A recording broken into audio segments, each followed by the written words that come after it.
Picture this. You're walking through the streets of ancient Rome, in the year 67 AD.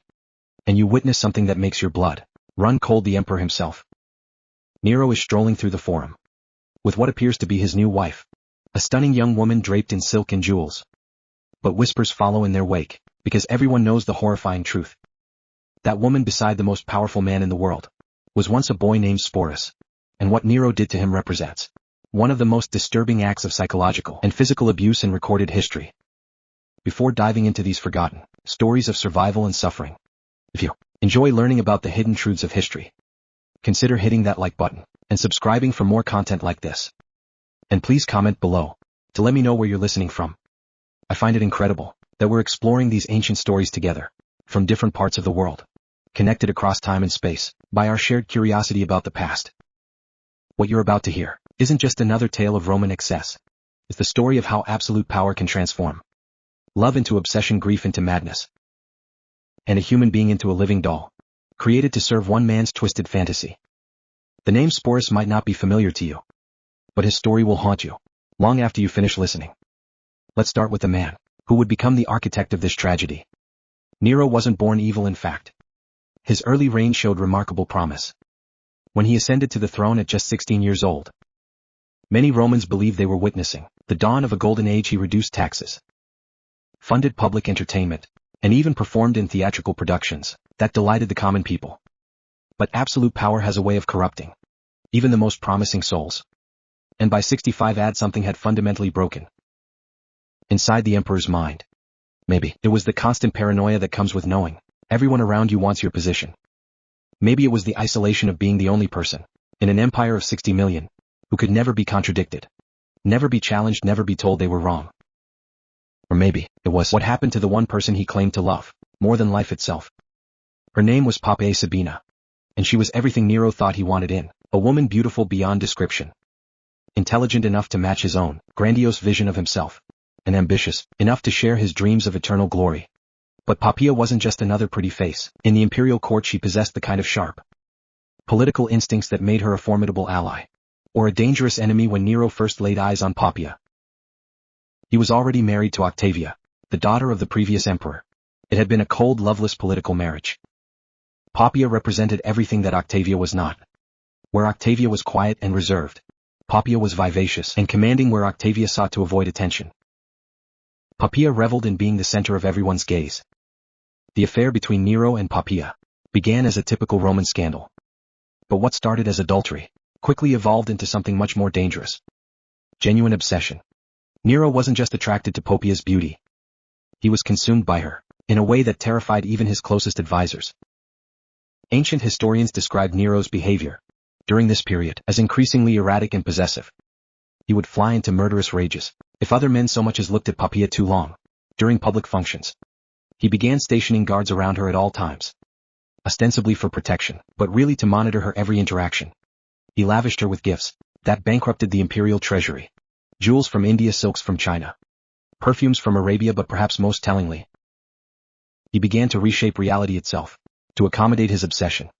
First, he divorced Octavia, a shocking move that alienated many supporters. Then he announced his intention to marry Poppaea in a full imperial ceremony. The wedding was a spectacle of unprecedented luxury, with Nero sparing no expense to demonstrate his devotion. Even marriage couldn't satisfy Nero's need to possess Poppaea completely.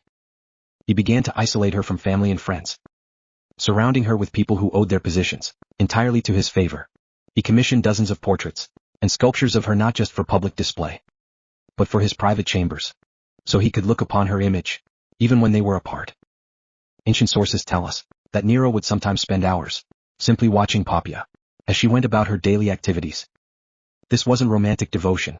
It was the behavior of someone who had confused love with ownership, who saw another human being not as an independent person, but as a beautiful object that existed solely for his pleasure.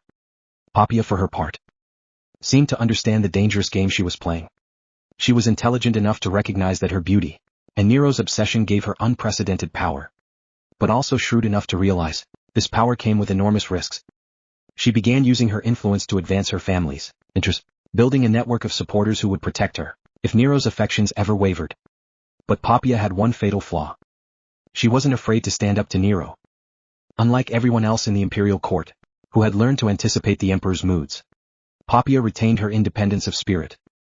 She would argue with him about policy decisions, criticize his artistic pursuits, and even mock his performances when she thought they were subpar. The details of what happened on that fateful day in 65 AD vary, depending on which ancient historian you believe. But the outcome was always the same. During what started as a typical domestic argument, some sources say, about Nero coming home late from chariot races, others about his theatrical pursuits, the emperor lost control, in a way that would haunt him forever. According to Tacitus, the argument escalated when Poppea dared to criticize Nero's priorities, suggesting he cared more about his public image than his responsibilities as a husband and father. She was pregnant at the time, carrying what would have been their second child, and perhaps the stress made her less willing to tolerate Nero's increasingly erratic behavior. What happened next has been debated by historians for centuries, but the consensus is that Nero, in a fit of rage, either kicked or struck his pregnant wife with such brutal force that she suffered fatal internal injuries. Some sources suggest it was a single blow to her abdomen. Others describe a sustained attack that left her bleeding and unconscious on the marble floor. Imagine the moment when Nero realized what he had done. The man who commanded 30 legions, who could have anyone executed with a word, who was worshipped as a god in eastern provinces, had just destroyed the one thing he actually cared about. The woman he had obsessed over was dying because of his own uncontrolled violence. Ancient sources describe the scene that followed as one of the most pathetic in imperial history. Nero reportedly threw himself on Poppea's body, alternately begging her forgiveness and commanding her to live. As if his imperial authority extended even over death itself, he summoned the best physicians in Rome, offering them fortunes to save her life, threatening them with torture if they failed. But it was too late. Poppea died within hours, taking with her the unborn child, who might have been Nero's heir. In that moment, something fundamental broke inside the emperor's mind. The grief that followed wasn't just emotional devastation. It was a complete break with reality. Nero's mourning became legendary. He refused to have Poppea's body burned, according to Roman custom, instead having it embalmed and placed in a tomb, more elaborate than those of previous emperors. He declared her divine, established a cult in her honor, and spent days talking to her corpse, as if she could still hear him. The imperial court now had to navigate an even more treacherous landscape. Courtiers were expected to participate in the fiction that Poppea was somehow still alive, referring to her in present tense, and leaving her favorite seat empty at banquets. Anyone who suggested the emperor should move on was immediately exiled or worse. It was during this period that Sporus first entered Nero's line of sight. Though the young man had no idea, he was walking into a nightmare. Sporus was probably around 14 or 15, born into slavery in the imperial household, and freed as a child. He had been raised within the palace walls, receiving education that prepared him for administrative duties. This was actually a position of relative privilege. Freedmen in imperial service often enjoyed better conditions than freeborn citizens of lower classes, but this privilege came with complete dependence on imperial favor. Freedmen owed everything to their former master's generosity, creating absolute vulnerability. They could be elevated to great influence, but also discarded, punished or killed on a whim with no legal recourse. What made Sporus special in Nero's eyes wasn't his intelligence or skills.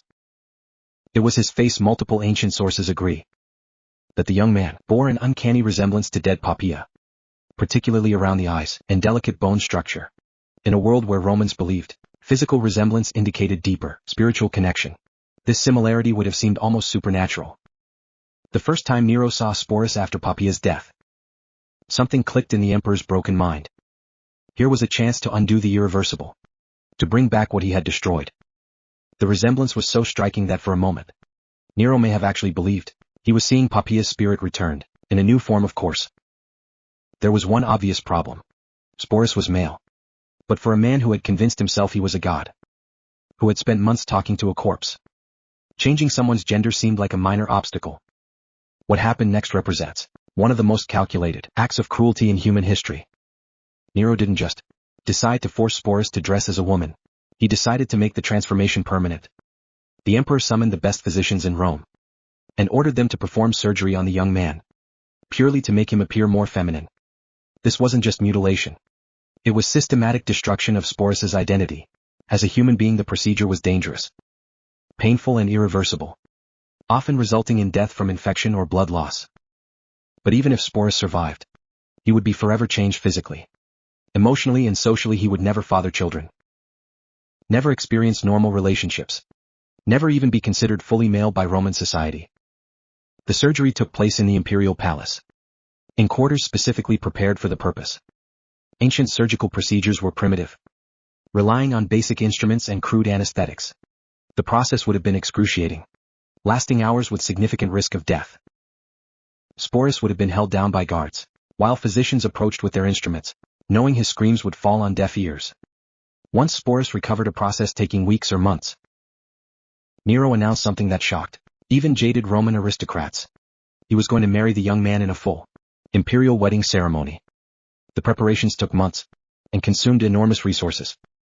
Sporus was given a new name, Sabina, after the dead empress, and moved to special quarters, where he could be prepared for his new role. Imperial seamstresses created an entire wardrobe, designing gowns that would flatter his modified physique and hide remaining masculine characteristics. Master jewelers crafted ornaments specifically for him, many incorporating gems that had once belonged to Poppaea herself. These weren't just accessories. They were tangible links to the dead woman, physical reminders of the person Sporus was being forced to replace. Makeup artists taught him cosmetic techniques to feminize his features. They showed him how to use kohl to make his eyes appear larger, how to apply rouge for rosy cheeks, how to use powders to soften facial angles. These lessons weren't just about appearance. They were exercises in systematic erasure of his original identity. Hairdressers instructed him in elaborate styling techniques, fashionable among aristocratic Roman women. His hair was cut, curled and arranged in complex patterns, often incorporating expensive ornaments. The process could take hours daily, requiring multiple servants and heated metal tools. But perhaps most psychologically damaging were lessons in feminine behavior and deportment. Sporus was assigned tutors who taught him how to walk, sit and gesture in appropriately ladle-like ways. He learned how to hold his hands, position his feet, arrange his clothing when seated, and move through space, conveying grace rather than masculine strength. Voice coaches worked with him to modify his speech patterns, teaching him to speak in higher tones and adopt linguistic mannerisms associated with feminine discourse. This was perhaps the most challenging aspect, as vocal patterns are deeply ingrained and difficult to change consciously. Can you imagine the psychological torture of this transformation? Every day Sporus was forced to look in mirrors, reflecting back a stranger wearing his face. Every lesson in feminine behavior reminded him that his identity was being systematically erased. Every piece of jewelry that had once adorned a dead woman was now a shackle binding him to a role he never chose. The wedding was scheduled for spring 67 AD time, to coincide with religious festivals that would add ceremonial weight. Nero spared no expense, treating it as a legitimate imperial wedding, worthy of the greatest emperor in Roman history. The ceremony took place in the largest palace hall, decorated with imported flowers, and illuminated by thousands of oil lamps. Musicians played traditional wedding songs, while servants offered finest wines and delicacies. To outside observers who didn't know the full story, it might have looked like a normal imperial wedding. But those in the know understood. They were witnessing something unprecedented and disturbing. Here was the most powerful man in the world, publicly marrying a surgically modified teenage boy, dressed as his dead wife. The ceremony included all traditional Roman rituals, exchanging vows, joining hands, sharing sacred bread, signing legal documents, making this union official. The guests played their parts, with accomplished acting skills, offering congratulations and expensive gifts, while maintaining appropriate joy. But the atmosphere must have been thick, with barely concealed horror, fascination and nervous energy that comes from participating in something fundamentally wrong following the wedding. Nero treated Sporus exactly as he would a legitimate empress. The young man received his own household staff, quarters within the palace complex, and income from the imperial treasury. He had his own litter for traveling, horses for riding and retinue of supporters. But all this apparent luxury came with a terrible price. Complete erasure of his original identity, and constant performance of a psychologically devastating role. Sporus was expected to accompany Nero to public functions, sit beside him at state dinners, and play the devoted wife in all interactions. This wasn't just about appearances. Nero genuinely seemed to believe he had successfully resurrected Poppaea. He would call Sporus by his dead wife's name, reminisce about shared memories that had never happened, and expect responses maintaining the elaborate fiction. For Sporus, every day became a high-stakes performance, where the slightest mistake could mean death. He had to remember, not just how to look and act like a woman, but how to respond as if he were Poppaea herself. When Nero mentioned events from his previous marriage, Sporus had to react as if he remembered them personally. Ancient sources describe Sporus as becoming increasingly skilled at this deception, developing an almost supernatural ability to anticipate Nero's moods and respond appropriately. But they also note he grew more withdrawn and melancholic as time passed. Though he continued playing his assigned role perfectly, in public the psychological strain is almost impossible to imagine. Every morning Sporus woke in rooms decorated to remind him of a dead woman he'd never met. Every mirror reflection bore no resemblance to his original appearance. Every conversation required pretending to be someone else, having memories and experiences that weren't his own. For over 2 years Sporus lived this bizarre existence. But his ordeal reached new heights when Nero decided to tour Greece. The emperor fancied himself an artist and was eager to compete in Greek festivals, where he believed his talents would be properly appreciated. Naturally, Sporus accompanied him, displayed to foreign dignitaries as the Empress of Rome. Imagine Greek aristocrats trying to make sense of their conqueror, traveling with a teenage boy dressed as a woman, demanding everyone treat this obvious fiction as reality. But by 68 AD, Nero's excesses had finally pushed the Roman establishment too far. Rebellions broke out across the empire, led by governors tired of the emperor's erratic behavior and neglect of governance. The Praetorian Guard declared opposition to Nero's continued rule, and the Senate condemned him as an enemy of the state. When Nero finally fled Rome, with a small group of supporters, Sporus was among them, even facing death. The emperor couldn't leave behind his living reminder of Poppaea. They holed up in a villa outside Rome, waiting for either rescue or capture. While Nero alternated between grandiose escape plans and theatrical preparations for suicide. When word came that enemies were closing in, Nero finally chose death over capture. But his suicide left Sporus incredibly vulnerable. As one of the most visible symbols of Nero's reign, he was both a valuable prize and dangerous liability for whoever claimed power next. What followed was perhaps even more tragic. Sporus became a political pawn, passed from one powerful man to another, like valuable property, first claimed by Nymphidius Sabinus, then by Otho, then by Vitellius, each treating him much as Nero had, keeping him dressed as a woman and calling him by Poppaea's name. It was under Vitellius that Sporus's nightmare reached its ultimate conclusion. The new emperor decided to use him for public entertainment in the Colosseum, specifically in a reenactment of mythological scenes involving violence and humiliation. For Sporus this represented the ultimate degradation, being sexually humiliated in front of thousands, for their amusement. Rather than submit to this final humiliation, Sporus made the only choice that was truly his own. In years he took his own life, probably by poison sometime in 69 AD. He was probably no more than 20 years old. In death Sporus finally escaped the grotesque theater that had consumed his life. His story became a cautionary tale about the dangers of absolute power and the human cost of imperial excess. But ancient historians seemed less interested in Sporus as a person than as a symbol of imperial decadence. What makes his story so haunting isn't just the abuse he endured, but how he was systematically stripped of identity and agency. From the moment Nero decided he resembled Poppaea, Sporus ceased to exist as an individual, and became instead a canvas for the emperor's twisted fantasies. The fact that Sporus chose death over further humiliation suggests that, somewhere beneath the layers of forced femininity and imperial conditioning, some spark of his original self survived. His suicide was both tragedy and final act of defiance. A refusal to be degraded further, even at the cost of his life. Perhaps most tragically, we know almost nothing about who Sporus was before his transformation. What were his hopes and dreams? What did he want to do with his life? All of that was erased when he became Nero's living doll, replaced by a performance so complete that his original identity disappeared entirely. The boy who was forced to become an empress, who endured years of psychological and physical abuse, who finally chose death over further degradation. His story deserves to be remembered, not just as a curiosity from ancient Rome, but as a testament to both human cruelty and human resilience in choosing his own death. Sporus reclaimed the one thing denied him throughout his adult life, the power to make his own choice about his fate.